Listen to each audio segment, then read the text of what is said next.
ಓಂ ನಮಃ ಶಿವಾಯ. ಸ್ವಾಮಿ ಗುರುಗಜ್ಜ. ನನ್ನೆಲ್ಲ ಪ್ರೀತಿ ವೀಕ್ಷಕರಿಗೆ ಶಿವಂ ಕನ್ನಡ ಆಧ್ಯಾತ್ಮಿಕ ಚಾನಲ್ಗೆ ಸ್ವಾಗತ. ಚಾಣಕ್ಯರ ಈ ಮಾತು ಅಂದರೆ ಏನು ಅಂದರೆ, ಇವುಗಳೆಲ್ಲ ಮಾಡಿದರೆ ಕ್ಷಣಿಕ ಸುಖ ಸಿಗ್ಬೋದು, ಆದರೆ ಮುಂದೆ ಸಮಸ್ಯೆಗಳನ್ನು ಎದುರಿಸಬೇಕಾಗುತ್ತೆ. ಯಾವ ವಿಷಯ ಅದರ ಬಗ್ಗೆ ಉಪಯುಕ್ತ ಮಾಹಿತಿ ಕೊಡ್ತೀನಿ. ಅದಕ್ಕೆ ಮುಂಚೆ ನನ್ನ ಚಾನಲನ್ನು ನೋಡೋದು ಮಾತ್ರ ಅಲ್ಲ, ದಯವಿಟ್ಟು ಸಬ್ಸ್ಕ್ರೈಬ್ ಮಾಡೋದನ್ನು ಮರ್ತಿದ್ರಿ. ಸಬ್ಸ್ಕ್ರೈಬ್ ಮಾಡಿ. ಸಬ್ಸ್ಕ್ರಿಪ್ಷನ್ ಫ್ರೀ ಆಗಿರುತ್ತೆ. ಆದಷ್ಟು ಲೈಕ್ ಮಾಡಿ, ಶೇರ್ ಮಾಡಿ. ಹಾಗೆಯೇ ನಿಮ್ಮ ಏನು ವೈಯಕ್ತಿಕ ಸಮಸ್ಯೆ ಇದು ಮುಕ್ತವಾಗಿ ಕಮೆಂಟ್ ಬಾಕ್ಸಲ್ಲಿ ರಾಶಿ ನಕ್ಷತ್ರದ ಜೊತೆಗೆ ಸಮಸ್ಯೆಯನ್ನು ವಿವರವಾಗಿ ಬರೆದು ಕಳುಹಿಸಿ. ರಾಶಿ ನಕ್ಷತ್ರ ಗೊತ್ತಿಲ್ವಾ? ಡೇಟ್ ಆಫ್ ಬರ್ತ್ ಅನ್ನು ಹಾಕಿ ರಾಶಿ ನಕ್ಷತ್ರನ ನೋಡಿ ಅದಕ್ಕೆ ತಕ್ಕ ಸೂಕ್ತ ಪರಿಹಾರ, ಸುಲಭ ಪರಿಹಾರವನ್ನು ನಾನು ಅಲ್ಲೇ ಸೂಚಿಸ್ತೇನೆ. ಉತ್ತರ ಕೊಡುವಾಗ ಸ್ವಲ್ಪ ಸಮಯ ಆಚೆ ಆಗಬಹುದು. ಖಂಡಿತವಾಗ್ಲೂ ಪ್ರತಿಯೊಬ್ಬರಿಗೆ ಉತ್ತರ ಕೊಡ್ತೇನೆ. ನಾನು ನಿಮ್ಮ ಜೊತೆ ಯಾವತ್ತೂ ಇರ್ತೇನೆ. ಚೆಕ್ ಮಾಡ್ತಾ ಇರ್ಬೋದು. ನೀವು ಪ್ರಶ್ನೆ ಹಾಕಿದ ನಂತರ ಚೆಕ್ ಮಾಡ್ತಾ ಇರಿ. ಖಂಡಿತವಾಗ್ಲೂ ನಾನು ಪ್ರತಿಯೊಬ್ಬರಿಗೂ ಉತ್ತರ ಕೊಡ್ತೇನೆ. ಹಾಗೆಯೇ ಸಬ್ಸ್ಕ್ರೈಬ್ ಅಂತ ಗೊತ್ತಾಗ ಸೈಡ್ ಬೆಲ್ ಐಕಾನ್ ಇರುತ್ತೆ, ಅದನ್ನು ಪ್ರೆಸ್ ಮಾಡಿದಾಗ ಆಲ್ ಅಂತ ಬರುತ್ತೆ, ಅದನ್ನು ಪ್ರೆಸ್ ಮಾಡೋದನ್ನು ಮರೆಯಬೇಡಿ. ಹಾಗೆ ಜ್ಯೋತಿಷ್ಯಕ್ಕೆ, ಆಧ್ಯಾತ್ಮಿಕ ಸಂಬಂಧಪಟ್ಟ ಏನೇ ಪ್ರಶ್ನೆ ಇದ್ದರೂ ಕೂಡ ಕೇಳ್ಬೋದು. ಅದು ನನಗೆ ಇಷ್ಟ ಆದರೆ ಅದ್ರ ಬಗ್ಗೆ ಕೂಡ ವಿಡಿಯೋ ಮಾಡಿ ಹಾಕ್ತೇನೆ. ನಾನು ನಿಮ್ಮ ಜೊತೆ ಯಾವತ್ತೂ ಇರ್ತೇನೆ. ನಾನು ನಂಬಿದ ಶಿವದೇವರ ಹಾಗೂ ಕುರುಗಜ್ಜ ದೈವದ ಆಶೀರ್ವಾದನೂ ನಿಮ್ಮ ಮೇಲೆ ಸದಾ ಇರುತ್ತೆ, ನನ್ನ ಪ್ರೀತಿಯ ವೀಕ್ಷಕರ ಮೇಲೆ ಅಂತ ಹೇಳ್ತಾ, ಆಚಾರ್ಯ ಚಾಣಕ್ಯರು ಈ ಕ್ಷಣಿಕ ಸುಖದ ಬಗ್ಗೆ ಒಂದು ಹೇಳಿಕೆಯನ್ನು ಕೊಡ್ತಾರೆ. ಏನು ಅಂದರೆ, ಆಚಾರ್ಯ ಚಾಣಕ್ಯರು ಕ್ಷಣಿಕ ಸಂತೋಷವನ್ನು ನೀಡಿದ ನಂತರ ಕೆಡುಕನ್ನು ಮಾಡುವ ಅಥವಾ ನಿಮ್ಮನ್ನೇ ಕೆಟ್ಟವರನ್ನಾಗಿಸುವ ಕೆಲವೊಂದು ವಿಚಾರಗಳ ಕುರಿತು ಹೇಳ್ತಾರೆ. ಆಚಾರ್ಯ ಚಾಣಕ್ಯರ ಪ್ರಕಾರ ನಾವು ಯಾವುದರ ಅಭ್ಯಾಸ ಮಾಡಬಾರ್ದು, ಕ್ಷಣಿಕ ಸಂತೋಷವನ್ನು ನೀಡುವ ವಿಚಾರಗಳು ಯಾವುವು. ಹಾಗೆಯೇ ಆಚಾರ್ಯ ಚಾಣಕ್ಯರನ್ನ ಜ್ಞಾನ ಭಂಡಾರ ಅಂದರೆ ತಪ್ಪಾಗಲಾರದು. ಆಚಾರ್ಯ ಚಾಣಕ್ಯರ ತತ್ವಗಳು ಒಂದು ವ್ಯಕ್ತಿಯನ್ನು ಕತ್ತಲೆಯಿಂದ ಬೆಳಕಿನಡೆಗೆ ಕರೆದುಕೊಂಡು ಬರುವಂಥದ್ದು, ಪಾಪ, ಹಿಂಸೆ, ಅಧರ್ಮದಂಥ ಕಾರ್ಯಗಳನ್ನು ಮಾಡುವುದನ್ನು ನಿಯಂತ್ರಿಸುತ್ತದೆ. ಚಾಣಕ್ಯರ ನೀತಿಗಳನ್ನು ಜೀವನದಲ್ಲಿ ಸರಿಯಾಗಿ ಬಳಸಿಕೊಂಡರೆ ಒಬ್ಬ ವ್ಯಕ್ತಿಯು ಅನೇಕ ತೊಂದರೆಗಳಿಂದ ಮುಕ್ತನಾಗ್ತಾನೆ. ಬಿಕ್ಕಟ್ಟನ್ನು ನಿವಾರಿಸುವಲ್ಲಿ ಚಾಣಕ್ಯರ ನೀತಿಗಳು ಬಹಳ ಪ್ರಯೋಜನಕಾರಿ. ಪ್ರತಿಯೊಬ್ಬ ವ್ಯಕ್ತಿ ತನ್ನ ಜೀವನವು ಯಾವಾಗಲೂ ಸಂತೋಷದಿಂದ ತುಂಬಿರಬೇಕು ಅಂತ ಬಯಸ್ತಾನೆ. ಆದರೆ ಜೀವನದ ಎಲ್ಲ ಅಂಶಗಳ ಬಗ್ಗೆ ತನ್ನ ಅಭಿಪ್ರಾಯವನ್ನು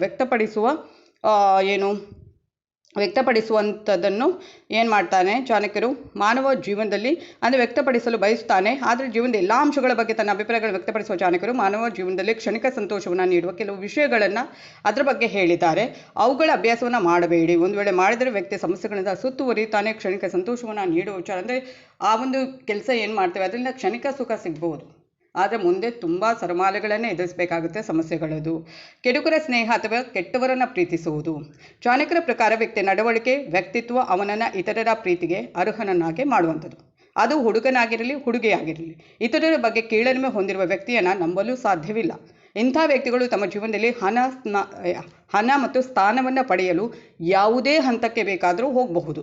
ಅಂಥ ವ್ಯಕ್ತಿಗಳು ಯಾರಿಗಾದರೂ ಮೋಸ ಮಾಡಬಹುದು. ಅವರ ಪ್ರೀತಿಯ ಬಲೆಯಲ್ಲಿ ಸಿಲುಕಿಕೊಳ್ಳಬೇಡಿ. ಹೀಗೆ ಮಾಡುವುದರಿಂದ ವ್ಯಕ್ತಿಯ ವೈಯಕ್ತಿಕ ಜೀವನ ಹಾಳಾಗಬಹುದು. ಈಗಿನ ಕಾಲದಲ್ಲಿ ಅದೆಲ್ಲ ಸರ್ವೇಸಾಮಾನ್ಯವಾಗಿ ಹೋಗಿರುವಂಥದ್ದು, ಗೊತ್ತಿರುವಂಥದ್ದು ನಿಮಗೆ. ಅವರು ಆ ಟೈಮಲ್ಲೇ ಹೇಳಿರುವಂಥದ್ದು.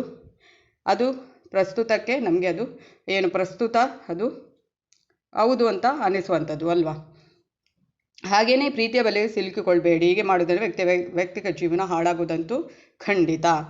ಒಣ ಹುಲ್ಲಿನ ಬೆಂಕಿ. ಆಚಾರ್ಯ ಚಾಣಕ್ಯ ಹೇಳ್ತಾರೆ, ಎಲ್ಲಾದರೂ ನಾವು ಒಣ ಹುಲ್ಲಿಗೆ ಬೆಂಕಿಯನ್ನು ಇಟ್ಟರೆ ಅದು ಕ್ಷಣದಲ್ಲಿ ಹೊತ್ತಿ ಉರಿದು ಆರಿ ಹೋಗುತ್ತದೆ. ಅಂದರೆ ಒಂದು ಕ್ಷಣ ಮಾತ್ರ ಅದೇನಾಗುತ್ತೆ, ಸಂತೋಷವನ್ನು ನೀಡಬಲ್ಲದು. ಆದರೆ ಬೆಂಕಿಯ ಬೆಳಕು ಕತ್ತಲೆಯಾಗಿ ಬದಲಾಗುತ್ತೆ. ಹಾಗೆಯೇ ಮಧುರವಾಗಿ ಮಾತನಾಡುವ ವ್ಯಕ್ತಿ ಕೆಲಕಾಲ ನಮ್ಮನ್ನು ಆಕರ್ಷಿಸಬಹುದು. ಹಾಗೆಯೇ ಅವರ ಮನಸ್ಸಿನ ಬೆಳೆಯುತ್ತಿರುವ ತಪ್ಪು ಆಲೋಚನೆಗಳು ಭವಿಷ್ಯದಲ್ಲಿ ನಮಗೆ ತೊಂದರೆಯನ್ನು ಉಂಟು ಮಾಡಬಹುದು. ಇಂಥವರ ಸಹವಾಸ, ಸ್ನೇಹವನ್ನು ನೀವು ಮಾಡಲು ಹೋಗದಿರಿ. ಇಂಥವ್ರಿಗೆ ಯಾವಾಗಲೂ ನಿಮಗೆ ಒಂದಲ್ಲ ಒಂದು ರೀತಿಯಲ್ಲಿ ಸಮಸ್ಯೆಗಳನ್ನು ನೀಡುತ್ತಾರೆ ಅಂತ ಹೇಳ್ತಾರೆ. ಹಾಗೆ ಕೆಟ್ಟ ವ್ಯಕ್ತಿಯಿಂದ ಲಾಭ.